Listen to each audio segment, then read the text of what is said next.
Welcome to RMIS academy.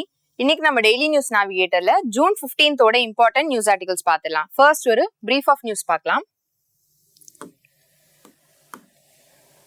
India France meet நேத்து bilateral meeting நடந்தது. So இந்த மீட்டிங்கோட objective என்ன, இந்தியா அண்ட் பிரான்ஸ் ரிலேஷன்ஸை பத்தி பேசிக்ஸ் பார்த்துடலாம்.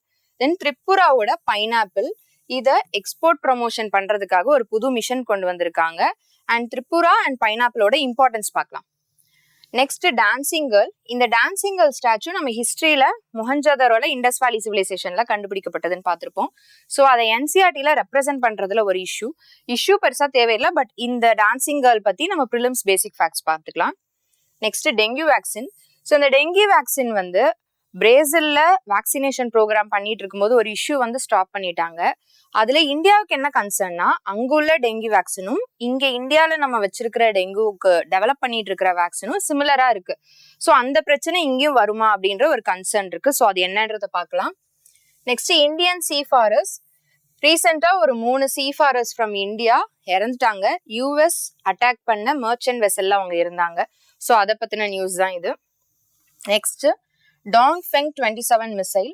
ஸோ இந்த மிசைல் எந்த கண்ட்ரியோடது, இந்த மிசைல் ஏன் த்ரெட்டுன்னு இப்போ ரீசெண்டா பேசியிருக்காங்க அப்படின்றத பத்தி எல்லாம் டீடைல்ஸ் பார்க்கலாம்.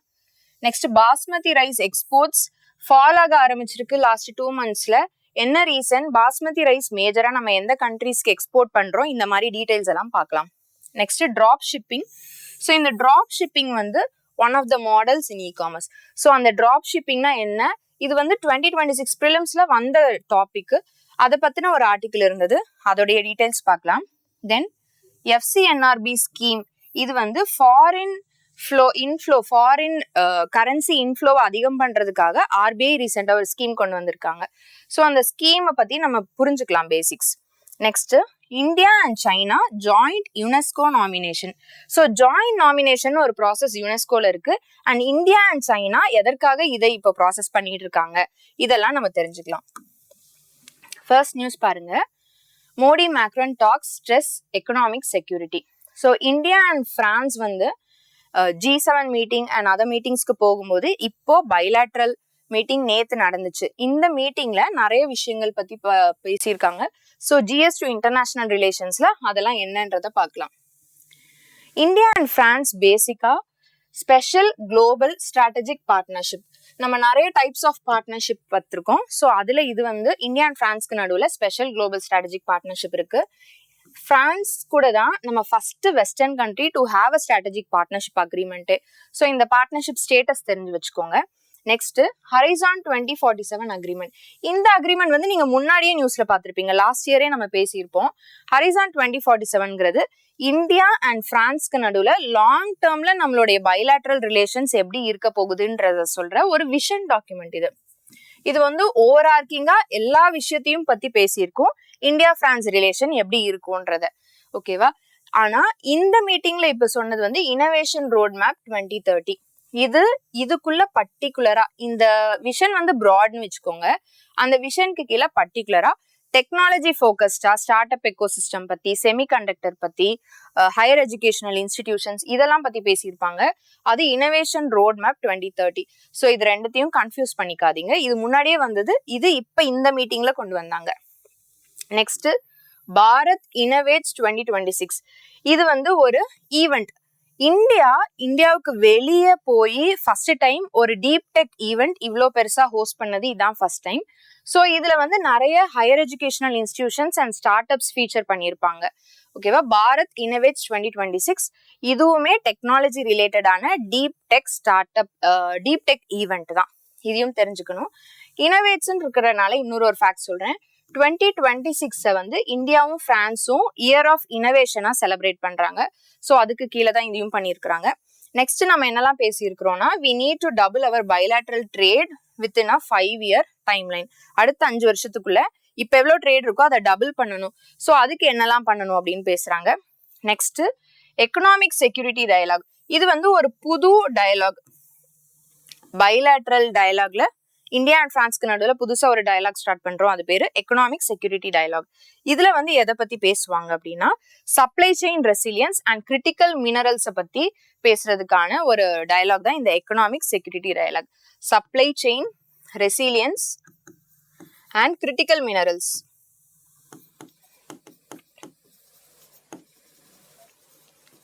ஸோ இதுதான் இதோட ஃபோக்கஸ். இதை தாண்டி ஏஐ ஒர்க்கிங் குரூப் பத்தி பேசியிருக்காங்க, அதுவும் நீங்க தெரிஞ்சுக்கணும். Joint India and France AI working group.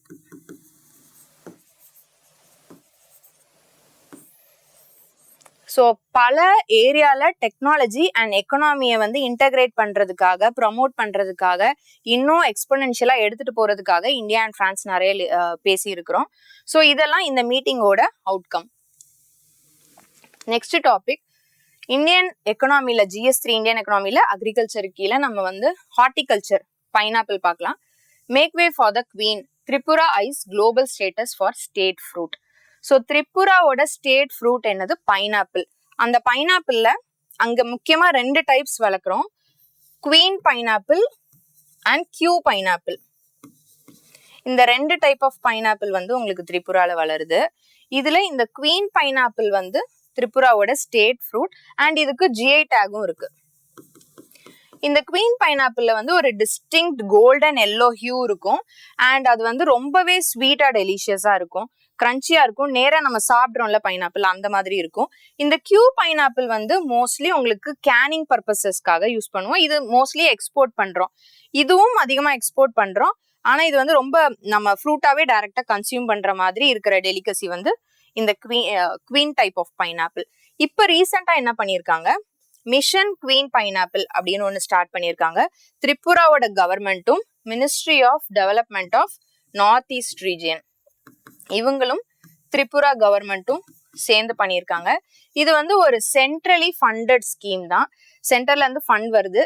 இது சாயில்ல இருந்து, அதாவது ஃபார்ம்ல இருந்து பிளேட்ல இருந்து எக்ஸ்போர்ட் வர ப்ரமோஷன் பண்ணணும். இந்த திரிபுராவோட பைனாப்பிளுக்கு தனியா எக்ஸ்போர்ட் பிராண்டிங் பண்ணணும், அதோடைய போஸ்ட் ஹார்வெஸ்ட் லாசஸ் எல்லாம் தடுக்கிற மாதிரி இன்ஃப்ராஸ்ட்ரக்சர் தனியா உருவாக்கணும். இது எல்லாமே பண்றோம்.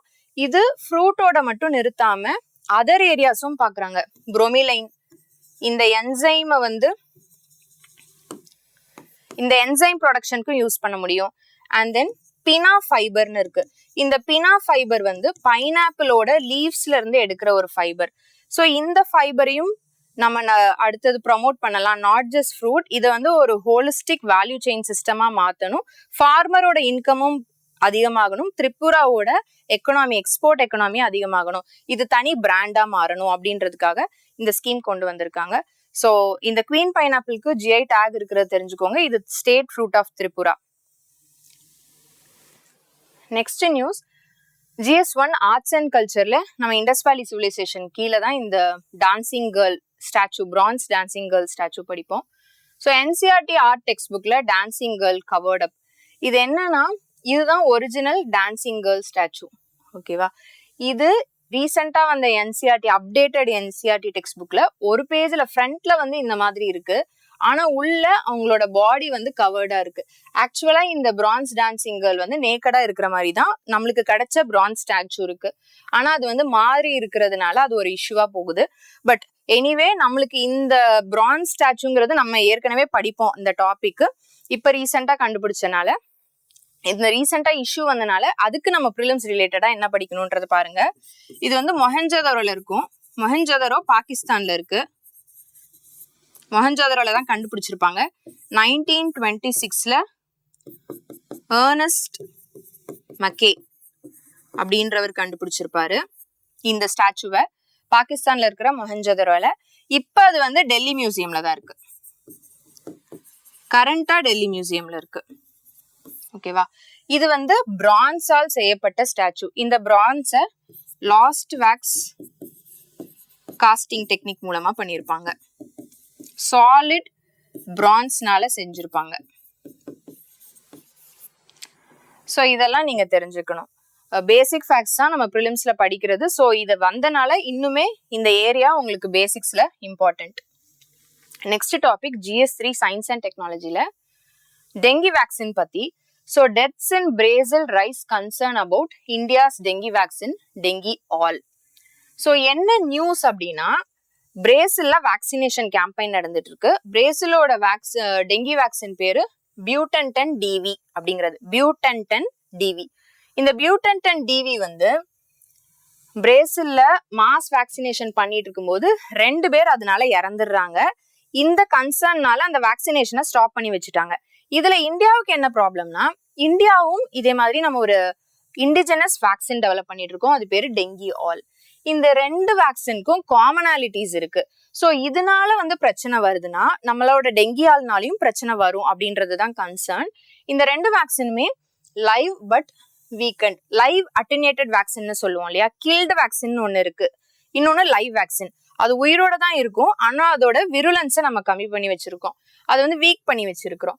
ஸோ அந்த வைரஸை தான் இந்த வேக்சின்ல யூஸ் பண்றோம். ஸோ இது லைவ் வைரஸ் தான், பட் அதோட விருலன்ஸ் கம்மியா இருக்கும். தென் 2மே டெட்ராவேலண்ட் வேக்சின் தான். இது வந்து 4 டெங்கி சீரியோடைப்ஸையுமே டெங்கி 1, 2, 3, 4 4 சீரோடைப்ஸ் இருக்கு. 4 சீரோடைப்புங்கிறது அந்த பர்டிகுலர் ஆன்டிஜனை வந்து கவர் பண்றதுக்கானது. ஸோ இந்த 4 சீரோடைப்ஸுமே இந்த 2 வேக்சின்லயுமே இருக்கு. இதெல்லாம் காமன். ஸோ அது பிரச்சனைனா இதுவும் பிரச்சனை ஆகலான்றது.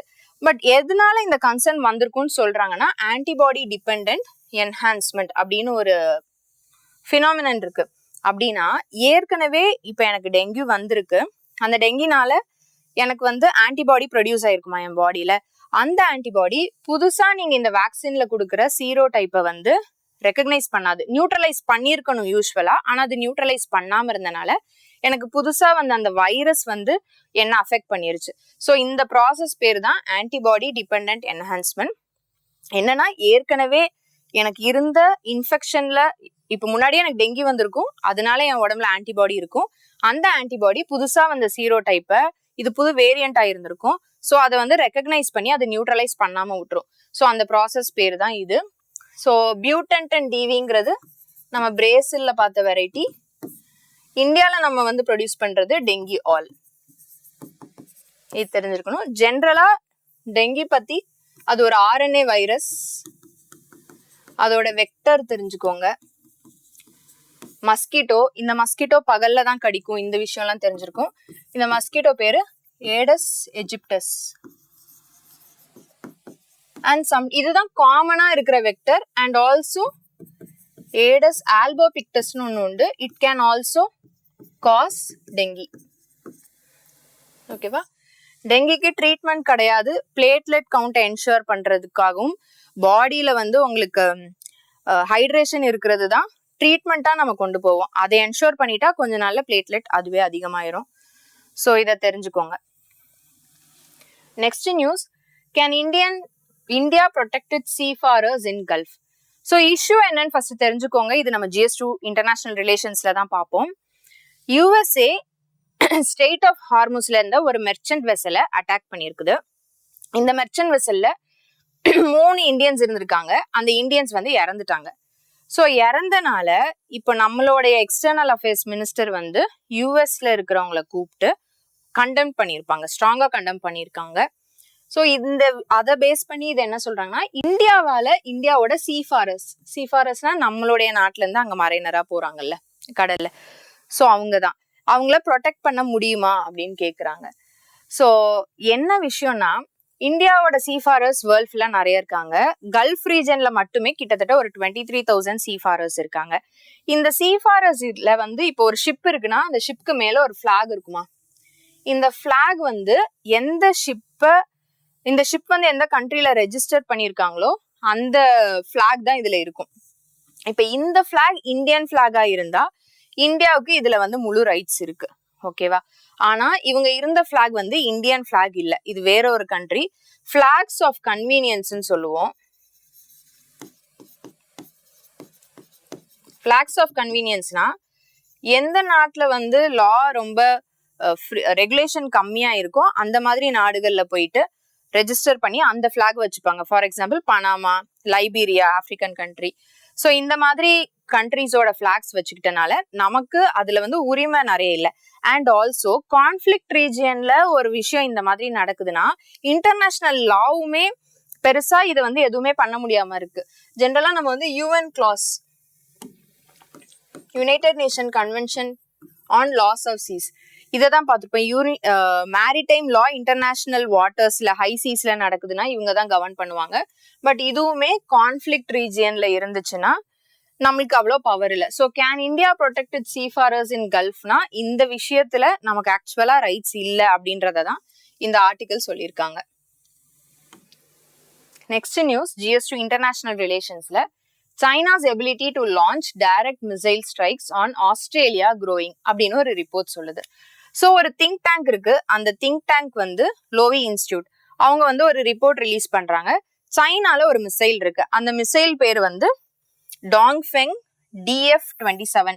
இதுக்கு முன்னாடி டாங்ஃபெங் 26 நிறைய இருக்கு. இப்ப ரீசெண்டா இவங்க சொல்ற வேரியன்ட் வந்து டாங்ஃபெங் DF-27. இந்த DF-27 missile intercontinental ballistic missile, அதுவுமே DF-26 விட இன்னுமே கிளைடிங் எபிலிட்டி எல்லாம் இருக்கிற ஒரு அட்வான்ஸ்டான மிசைல். இந்த மிசைல் மெயின்லேண்ட்ல இருந்துகிட்டே உங்களுக்கு ஆஸ்திரேலியாவை அட்டாக் பண்ண முடியும் அப்படின்றது இந்த ரிப்போர்ட்ல சொல்றாங்க. இந்த லோவி இன்ஸ்டியூட் ஒரு ரிப்போர்ட் ரிலீஸ் பண்ணியிருக்கிறாங்க. இந்த லோவி இன்ஸ்டியூட் ரிலீஸ் பண்ண ரிப்போர்ட்ல சொல்றாங்க சைனாவோட இந்த பேலிஸ்டிக் மிசைல்னால த்ரெட் வந்து ஆஸ்திரேலியன் மெயின்லேண்ட் வரை இருக்குது அப்படின்னு. அண்ட் ஆல்சோ என்ன சொல்றாங்க, இதுக்கு முன்னாடி DF-26 ஒன்று வச்சிருந்தாங்கல்ல, இந்த DF-26 மிசைல் கூட சைனா சவுத் சைனா சீல நிறைய ஆர்டிபிஷியல் ரீஃப்ஸ் கிரியேட் பண்ணிட்டு இருக்காங்க. ஸோ அந்த ரீஃப்ஸ்ல வச்சாங்கன்னா அப்பயுமே அட்டாக் பண்ண முடியும். அண்ட் யூஎஸோட எஸ்டிமேட் படி இந்த டாங்ஃபெங் 27 மிசைல் 5000 to 8000 கிலோமீட்டர் வரை அதோட ரேஞ்ச் இருக்குன்னு சொல்லியிருக்காங்க. ஸோ இந்த ரிப்போர்ட்ல வந்து அவங்க ஆஸ்திரேலியாவுக்கு த்ரெட் இருக்குன்னு தான் சொல்லியிருக்காங்க. ஆனா பேஸ்ட் ஆன் யூஎஸ் எஸ்டிமேட்ஸ் இந்த ரேஞ்சை வச்சு பார்க்கும்போது நம்ம சைனாவோட நெய்பர், ஸோ இந்த மிசைல்னால நமக்குமே த்ரெட் இருக்கு. இந்த விஷயத்த தெரிஞ்சுக்கோங்க. டாங்ஃபெங் DF மிசைல் வந்து இன்டர்கான்டினென்டல் பேலிஸ்டிக் மிசைல், அது சைனாவுக்கு சொந்தமானது. இந்த ஃபேக்ட் தெரிஞ்சிருந்தா உங்களுக்கு போதும்.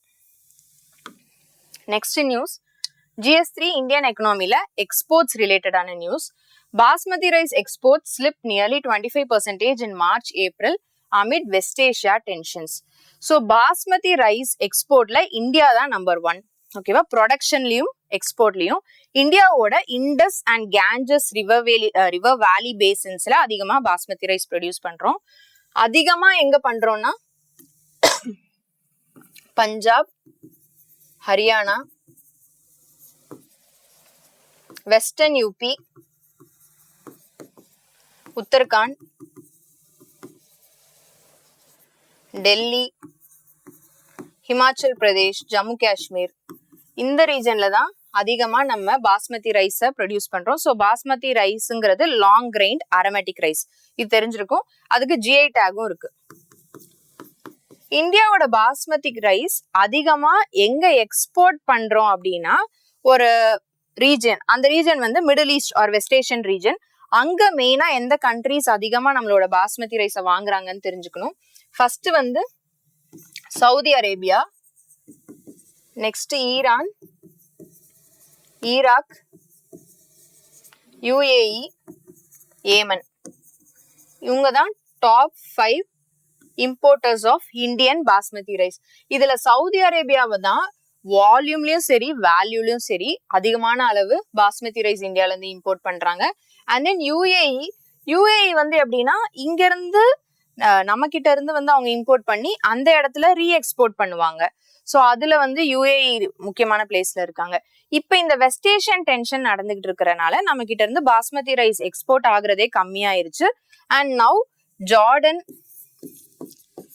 UK, சைனா இந்த மாதிரி கண்ட்ரீஸ்க்கு நம்ம அதிகமா இப்ப எக்ஸ்போர்ட் பண்ணிட்டு இருக்கோம் இந்த வெஸ்ட் ஏஷியன் டென்ஷன்ஸ் வந்தனால. ஸோ இதை தான் இந்த நியூஸ்ல சொல்லியிருக்கிறாங்க. மார்ச் அண்ட் ஏப்ரல்ல 25% டிப் ஆயிருக்குதுன்னு சொல்லியிருக்காங்க. நம்ம ப்ரிலிம்ஸ்க்கு வந்து நம்ம இந்த ஃபேக்ட் எல்லாம் தெரிஞ்சு வச்சிருக்கணும்.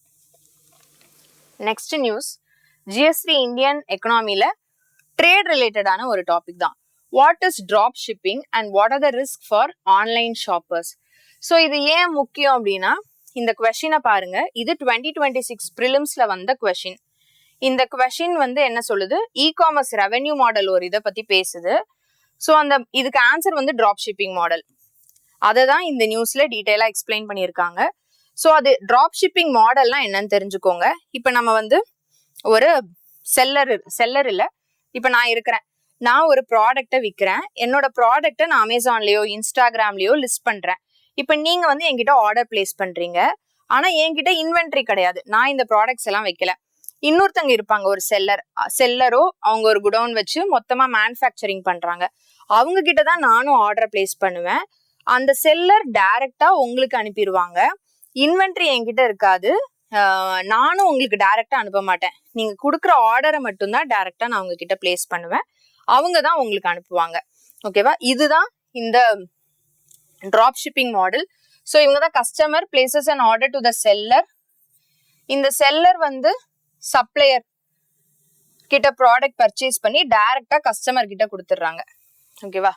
ஸோ கஸ்டமர் வந்து என்கிட்ட வாங்குறவங்க என்கிட்ட ஆர்டர் பிளேஸ் பண்ணிருக்காங்க, ஆனா நான் கொடுக்கல. இதுதான் பேசிக். எனக்கு இதுல வந்து நான் ஒரு இன்டர்மீடியேட் மாதிரி தான்.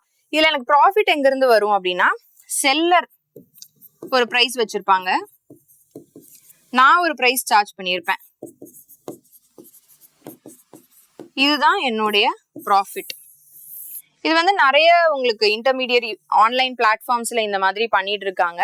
ஸோ இது லீகலா அப்படின்னா, அந்த ஜூரிஸ்டிக்ஷன்ல அந்த டாக்ஸ் இதை வந்து ஓகேன்னு சொல்லுச்சுன்னா இது வந்து லீகல் தான். ஆனா இந்த ஆர்டிக்கிள் என்ன பேசியிருக்காங்கன்னா, இதனால என்னென்ன இஷ்யூஸ் அப்படின்னு பேசியிருக்கிறாங்க. ஆன்லைன் ஷாப்பர்ஸ்க்கு என்ன ரிஸ்க்? டிரான்ஸ்பரன்சி இல்ல, உங்களுக்கு யாரு செல்லர்ன்றதே தெரியாது. இப்போ ஒரு செல்லர் கிட்ட இருந்து வாங்குறோம்னு நினைச்சிட்டு நீங்க என்கிட்ட இருந்து வாங்குவீங்க, ஆனா நான் செல்லரே இல்லை. ஸோ உங்களை நீங்க கன்சியூமரா உங்களுக்கு வந்து உங்களோட செல்லர் டேட்டாவே தெரியாது. ரெண்டாவது, இது வந்து ஒருவேளை ஃபேக் ப்ராடக்டா இருந்துச்சுன்னா, இப்ப எனக்குமே நான் ப்ராடக்டை பார்க்காம உங்ககிட்ட விற்கிறேன், அந்த ப்ராடக்ட் கவுண்டர்ஃபீட் ப்ராடக்டா இருந்துச்சுன்னா, அப்படி இல்லைன்னா அதுல வந்து நிறைய டேமேஜ் இருந்ததுன்னா நீங்க என்கிட்ட தான் கேட்பீங்க, ஆனா வந்து இன்வென்ட்ரியை கூட நான் பார்த்திருக்க மாட்டேன். ஸோ இந்த மாதிரி நிறைய இஷ்யூஸ் இருக்கு, இதை பத்தி தான் பேசியிருக்காங்க. டிராப் ஷிப்பிங் மாடல்னா என்னன்றது இதுக்கு முன்னாடி கொஸ்டின் வந்தனால நம்ம அதை பத்தி தெரிஞ்சிருக்கிறோம். நெக்ஸ்ட் டாபிக் GS3 எக்கனாமில உள்ள ஒரு டாபிக் தான். Behind RBI's return to terrible 2013 idea to lift foreign inflows. So என்ன சொல்றாங்க, 2030ல ஒரு விஷயம் பண்ணியிருக்கோம், அந்த விஷயம் வந்து டெரிபிள்னு இதுக்கு முன்னாடி இருந்த RBI கவர்னர் ரகுராம் ராஜன் அவங்க சொல்லியிருந்தாங்க. ஸோ அதை இப்ப திரும்ப RBI பண்ண போகுது. இப்ப நம்ம பாலிசி போட்டிருக்கோம், இது ஏன் பண்றோம் அப்படின்றது தெரிஞ்சுக்கோங்க. இந்தியால வந்து இந்த வெஸ்ட் ஏஷியன் கான்ஃபிளிக்ட் ஆரம்பிச்சதுல இருந்து ருப்பி டிப்ரிஷியேட் ஆயிட்டே இருக்குது. அண்ட் ஆல்சோ நம்மளோட ஃபாரின் ரிசர்வ்ஸ் கம்மியாயிட்டே இருக்குது. FII இங்க இன்வெஸ்ட் பண்ணவங்க எல்லாம் அவங்க கேபிட்டல் எடுத்துட்டு அவங்க நாட்டுக்கே போறாங்க. இங்க வந்து உங்களுக்கு ட்ரஸ்ட் கம்மியா இருக்குன்னு வச்சுக்கோங்களேன், இல்லைன்னா அங்க இன்ட்ரெஸ்ட் ரேட் அதிகமா கொடுப்பாங்கன்னா இங்க வந்து கேபிட்டல் ஃபிளைட் அவுட்வர்ட் நடக்குது. அண்ட் ஆல்சோ இதோட விஷயங்கள் எல்லாம் உங்களுக்கு தான் வந்து பேர்டனா மாறும். நம்ம வந்து ஒரு ஹவுசிங் லோன் வாங்கியிருக்கிறோம், ஒரு காருக்கு லோன் வாங்கியிருக்கோம்னா நம்மளோட இன்ட்ரெஸ்ட் ரேட் அதிகமாகும். ஏன்னா மணியும் டிப்ரிஷியேட் ஆயிருச்சு அண்ட் காஸ்ட் அதிகமாயிருச்சு. ஸோ நமக்கு தான் அது பேர்டனா மாறும். இந்த இஷ்யூஸ் எல்லாம் சரி பண்றதுக்காக RBI சில மெஷர்ஸ் எடுத்துட்டு இருக்காங்க. ஏற்கனவே நீங்க இந்த May month starting and April எண்டிங்ல பார்த்திருப்பீங்க. வித்ஹோல்டிங் டாக்ஸை ரெடியூஸ் பண்ணிட்டோம். And then capital gains tax எல்லாம் வந்து ரிமூவ் பண்ணியிருக்கிறோம். ஸோ இந்த மாதிரி விஷயங்கள் ஏன் பண்றோம்? FII இன்ஃப்ளோவை அதிகம் பண்றதுக்காக தான். அதே மாதிரி இன்னொரு மெஷர் பண்ணியிருக்கிறோம், அதுதான் இது foreign currency non resident bank deposit swap ஸ்கீம்னு சொல்லுவோம். இது ஒன்றும் இல்லை, NRI, PIO, OCI இவங்க அவங்க கிட்ட இருக்க ஃபாரின் கரன்சிய அதே கரன்சியா வந்து இந்தியன் பேங்க்ல, நம்ம நாட்டுக்குள்ள இருக்கிற ஒரு பேங்க்ல வந்து டெபாசிட் பண்ணுவாங்க. அதுல இருந்து அவங்களுக்கு ஒரு இன்ட்ரெஸ்ட் கிடைக்கும், அந்த இன்ட்ரெஸ்ட் ரேட் அதிகமா இருக்கும். ஸோ இந்த கான்செப்டா நான் உங்களுக்கு ஒரு சின்ன எக்ஸாம்பிள் வச்சு சொல்றேன். இப்ப வந்து ஒரு NRI இருக்காரு, அந்த NRI கிட்ட $1 million இருக்குன்னு வச்சுப்போம். இப்ப இந்த $1 million எடுத்துக்கிட்டு இந்தியால இருக்கிற ஒரு பேங்க்குக்கு வர்றாங்க.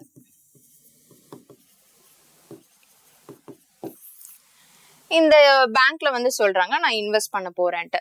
அப்ப இந்தியா வந்து லெட்டர் ஆஃப் கிரெடிட் அப்படின்னு ஒண்ணு கொடுக்கும்.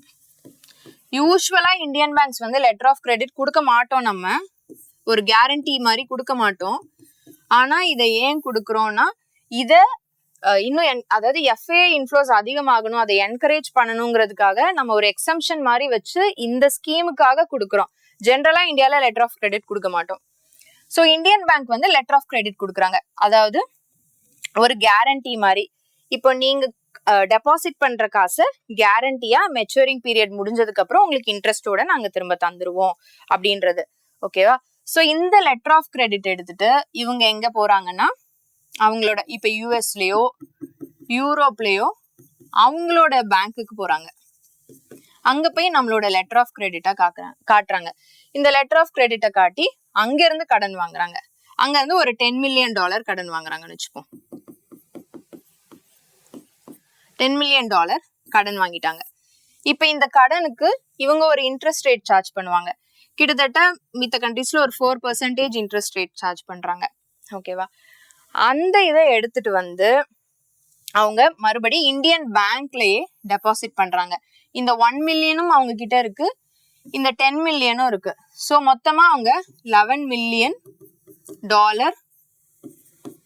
வந்து இந்தியாவோட பேங்க்ல டெபாசிட் பண்றாங்க.